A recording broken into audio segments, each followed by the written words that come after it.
বেশি ঢালো, ঢালো নিচে ঢালো। দেখতে পাচ্ছ কত বড় এই মাছটা, অনেক বিশাল। চলো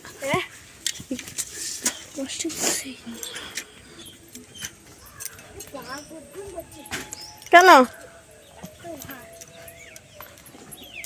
এখানটা ঢালো।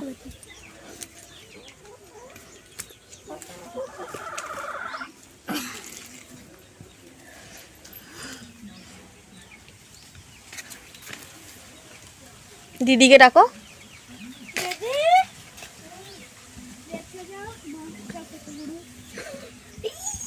এত বড় মাছ,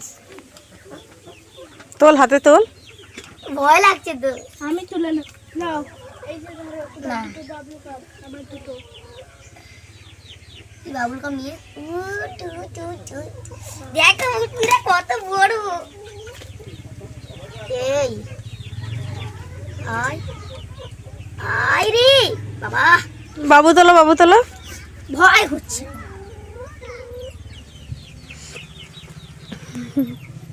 কত বড়, আমায় দিয়ে কত বড়, কত বড়। মুখটা খোল দেখি। কামড়ে দেবে। কর।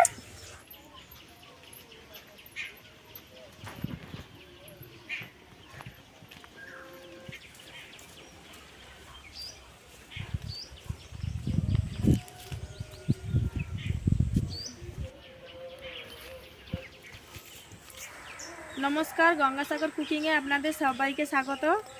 বন্ধুরা, আজকের আমি বিশাল বড় একটা শোল মাছ নিয়ে চলে এসেছি। শোল মাছের একটা রেসিপি বানিয়ে দেখাবো। আর শোল মাছটা আমাদের এখানে বাজারে উঠেছিল, বাবা আর মা কিনে পাঠিয়ে দিয়েছে। দেখুন কত বড় শোল মাছটা। এই বিশাল বড় শোল মাছের একটা দুর্দান্ত রেসিপি করে দেখাবো তোমাদেরকে। প্লিজ পুরো ভিডিওটা দেখতে থাকো, আশা করি তোমাদের ভালো লাগবে। শেষ পর্যন্ত অবশ্যই ভিডিওটা দেখো। প্রথমে আমি শোল মাছটাকে কেটে নেব।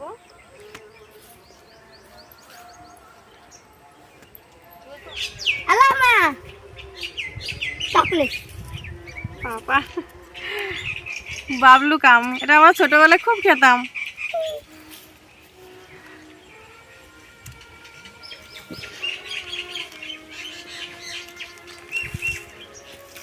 বাবু একটু ছাই আন।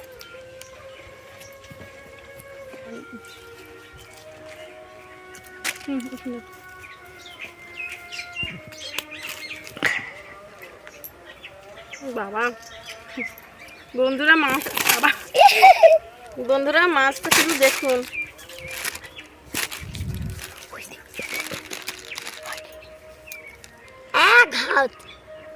এক হাতেরও বেশি, এতটা বেশি আছে আরো।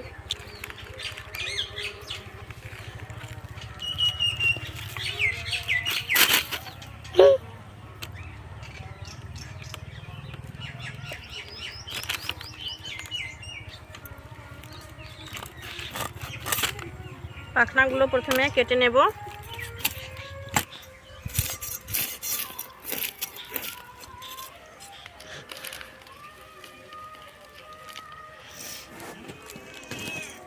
কিরে, মাছের গন্ধে বিড়াল চলে এসেছে।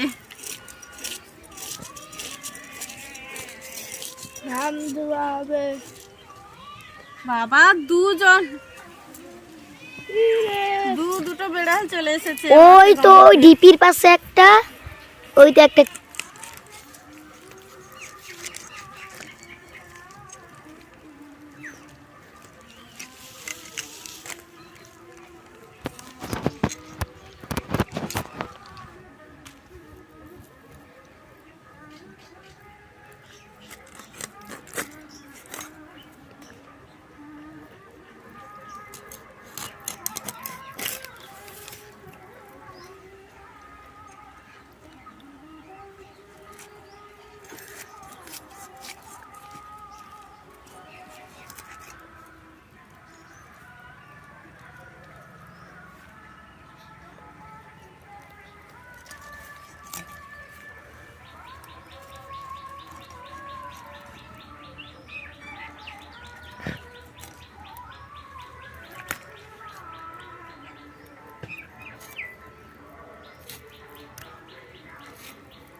মাছটা আমি পরিষ্কার করে ধুয়ে নিয়ে এসেছি।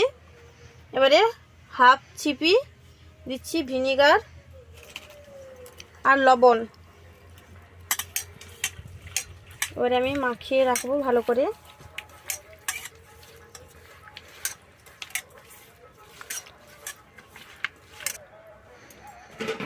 ঢাকা দিয়ে আমি 1 ঘন্টা রেখে দেব। 1 ঘন্টা হয়ে গেছে। এবার আমি মাছটাতে কিছু মশলা মাখিয়ে নেব।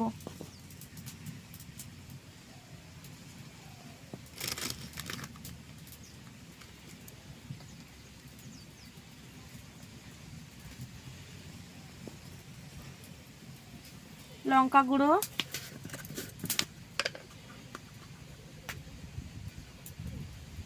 হলুদ গুঁড়ো,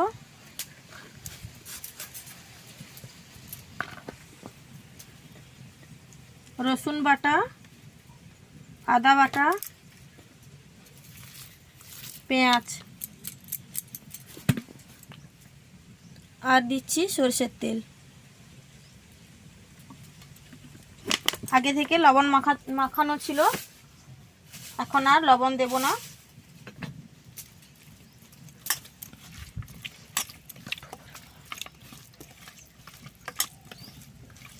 সব কিছু ভালো করে মাখিয়ে আবারও আমি 1 ঘন্টা ঢাকা দিয়ে রাখবো।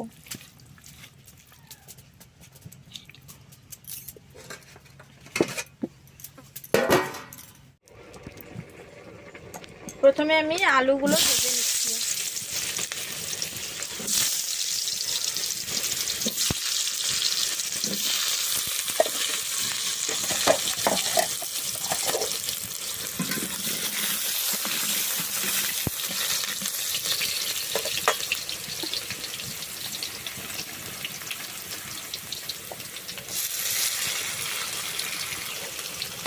লবণ দিয়ে আমি আলুগুলো বেশ ভালো করে ভেজে নেব।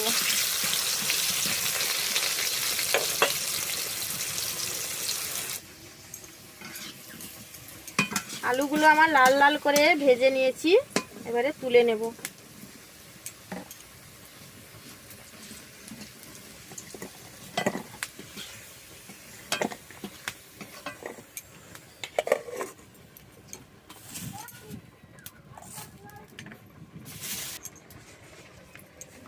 আলু ভাজার পর আমার অনেকটা তেল থেকে গেছে, ওই তেলেই আমি রান্নাটা করব। একটা কাঁচা লঙ্কা চিড়ে দিয়ে দিয়েছি, 2টো তেজপাতা, একটা পেঁয়াজ কুচি,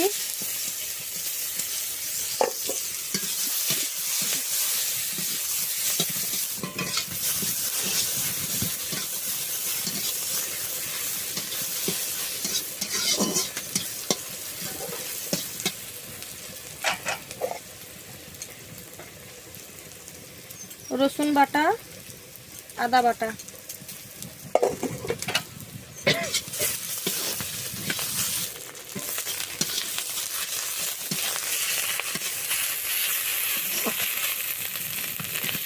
এবারে দিচ্ছি হলুদ গুঁড়ো আর লঙ্কা গুঁড়ো, সামান্য জল দিচ্ছি।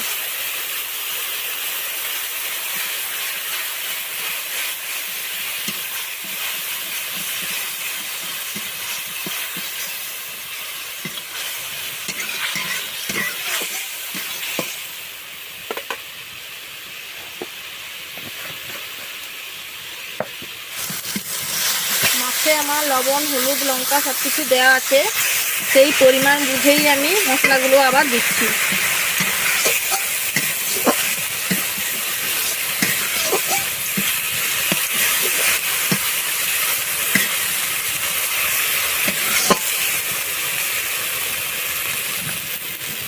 মশলা থেকে আমার তেল ঝরে গেছে।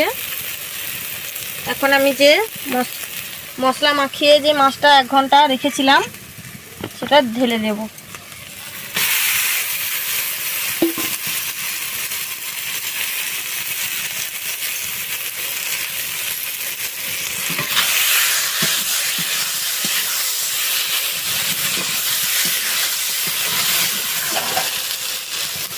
ঢাকা দিয়ে দেব। ঢাকা দিয়ে দিয়ে আমি মাছটা কষিয়ে নিচ্ছি। এখন ধীরে সুস্থে নাড়াচাড়া করতে হবে, না হলে মাছগুলো সব ভেঙে যাবে।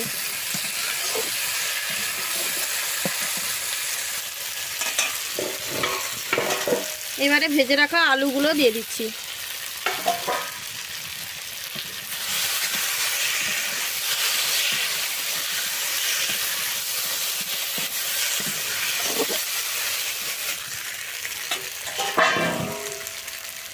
আবারও ঢাকা দিয়ে দেব।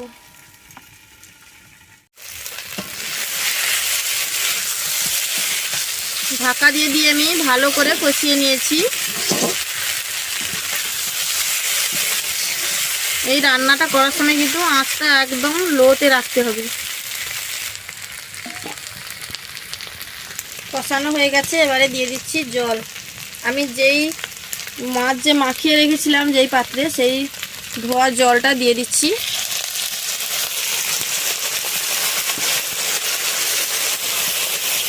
আলুটা সেদ্ধ হবে তাই আরেকটু জল দিচ্ছি।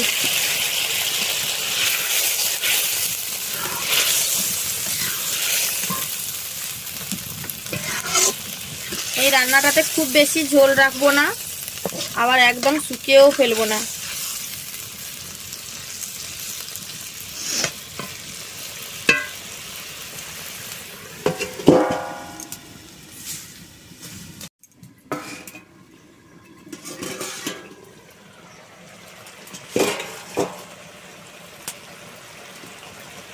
আলু সেদ্ধ হয়ে গেছে।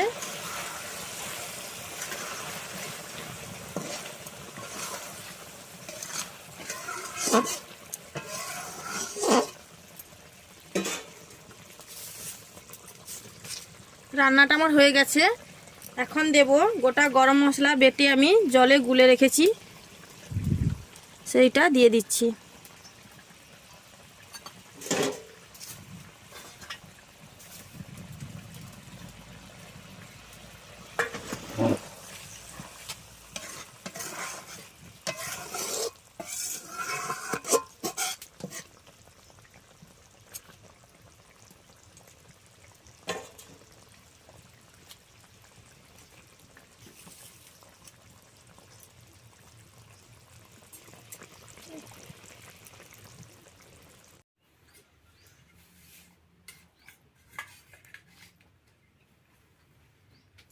সবজি তরকারি আগে খাও। এইটা কি তরকারি? এটা সবজি তরকারি, বিনস, ফুলকপি, আর আলু। এটা? ওটা একটা, তুই জানিস না? ওটা শোল মাছের তরকারি।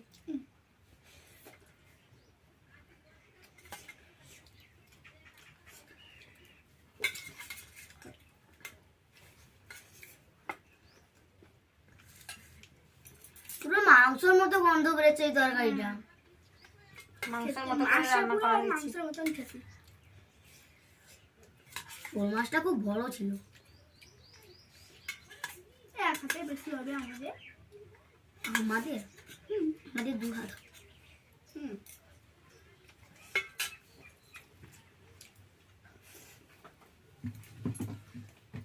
খুব সুন্দর। হ্যাঁ, মাছটা দেখো।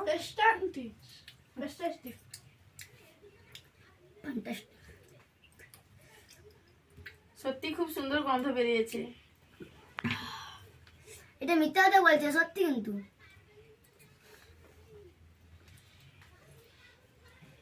বন্ধুরা তোমরাও এরকম রান্না করে খেতে পারো, খেতে খুব ভালো হয়। আর এই রেসিপিটা কিন্তু আমার বাড়ির সবাই খুব পছন্দ করে। আর এই রান্নাটা আমি শিখেছি আমার শাশুড়ি মায়ের কাছ থেকে, উনি খুব সুন্দর রান্না করে।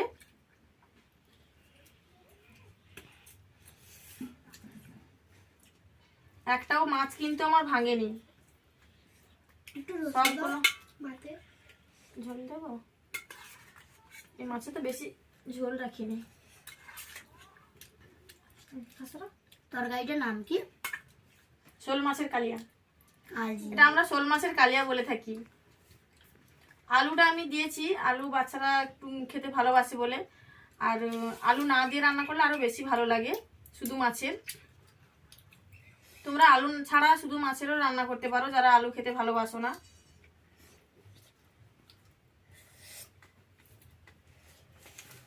ভালো হয়েছে।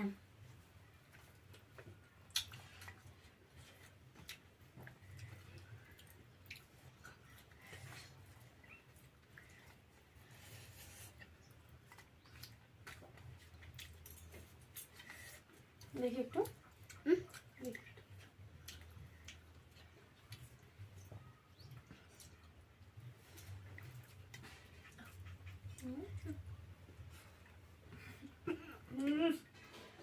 দাঁড়া।